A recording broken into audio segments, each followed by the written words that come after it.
Assalamualaikum warahmatullahi wabarakatuh. Kami dari kelompok 4 mata kuliah Pendidikan Agama Islam ingin mempresentasikan hasil diskusi kami yang berjudul Sumber Ajaran Islam, Sunnah dan Ijtihad. Yang pertama ada pengertian sunnah. Dapat kita lihat di atas ini bahwasanya sunnah memiliki pengertian sumber hukum Islam setelah Al-Quran, di mana pada sunnah tersebut memiliki peran sebagai sumber ajaran Islam untuk menjadikan penjelasan isi kandungan Al-Quran, karena Al-Quran juga membutuhkan penjelasan yang lebih mendalam, dan Nabi mengharapkan kepada umatnya untuk mengikuti ajaran tersebut. Selanjutnya ada kedudukan sunnah. Bisa kita lihat di atas ini terdiri dari 3 poin. Yang pertama, menegaskan lebih lanjut ketentuan yang ada di dalam Al-Quran. Yang kedua, sebagai penjelasan isi Al-Quran. Yang ketiga, menambahkan atau mengembangkan sesuatu yang tidak ada ataupun samar-samar. Sunnah terbagi menjadi 3, yaitu 1. Sunnah kauliyah.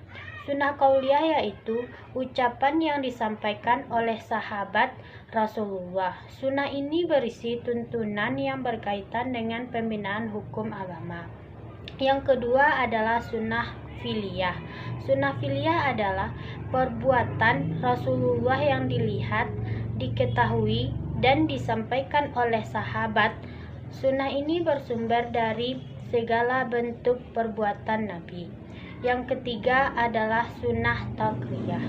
Sunnah takriyah adalah perbuatan atau ucapan sahabat yang dilakukan di hadapan atau sepengetahuan Nabi.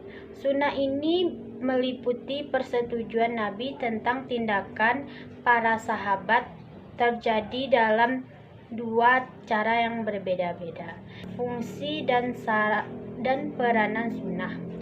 Fungsi dan peranan sunnah terbagi menjadi 4, yaitu 1. Memerinci keglobalan Al-Quran atau fasil al-mujmal. Contohnya, tatkala Allah memerintahkan untuk melaksanakan sholat, maka Allah berfirman, dan dirikanlah sholat. Quran Surat An-Nur ayat 56. Yang kedua adalah mengkhususkan keumuman Al-Quran atau tasisul am. Contohnya firman Allah, bagi wanita pezina dan laki-laki pezina, maka jilidlah mereka masing-masing dengan 100 kali jilidan.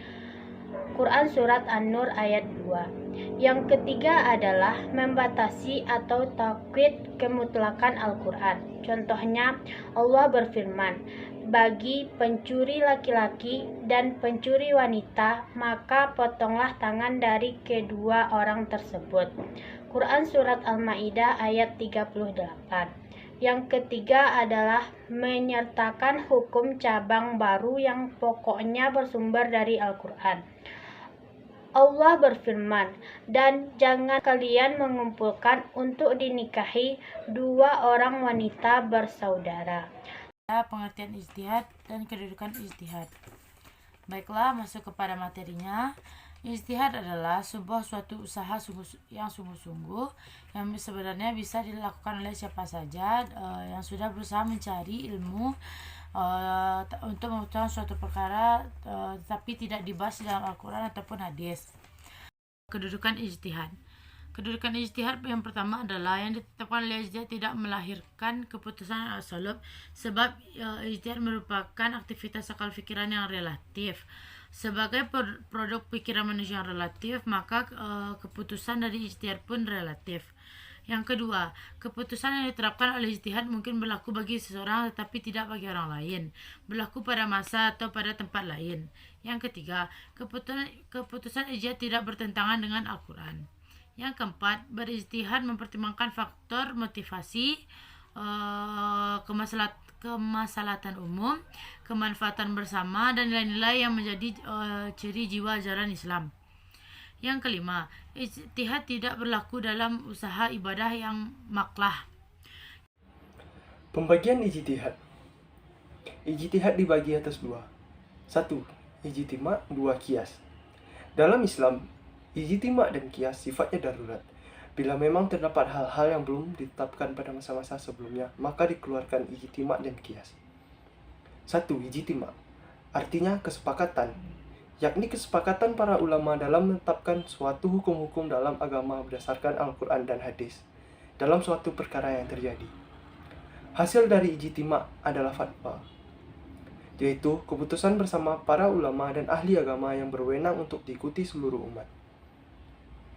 2. Qiyas artinya menggabungkan atau menyamakan, artinya menetapkan suatu hukum, suatu perkara yang belum ada pada masa sebelumnya namun memiliki kesamaan dalam sebab, manfaat, bahaya, dan berbagai aspek dengan perkara terdahulu sehingga dihukumi sama. Fungsi dan peranan ijtihad. 1. Ijtihad al-ruju atau kembali, yaitu mengembalikan ajaran-ajaran Islam kepada Al-Quran dan Sunnah dari segala interpretasi yang kurang relevan. 2. Ijtihad al-ihya atau kehidupan, yaitu menghidupkan kembali bagian-bagian dan Islam semangat agar mampu menjawab tantangan zaman. 3. Ijtihad al-inabah atau pembenahan, yaitu memenuhi ajaran-ajaran Islam yang telah diijtihadkan oleh ulama terdahulu dan kemungkinan adanya kesalahan menurut konteks zaman dan kondisi yang dihadapi. Baiklah, sekian dari hasil presentasi kami hari ini. Apabila ada kata-kata yang salah, kami mohon maaf. Saya akhiri dengan wabillahi taufiq wal hidayah. Wassalamualaikum warahmatullahi wabarakatuh.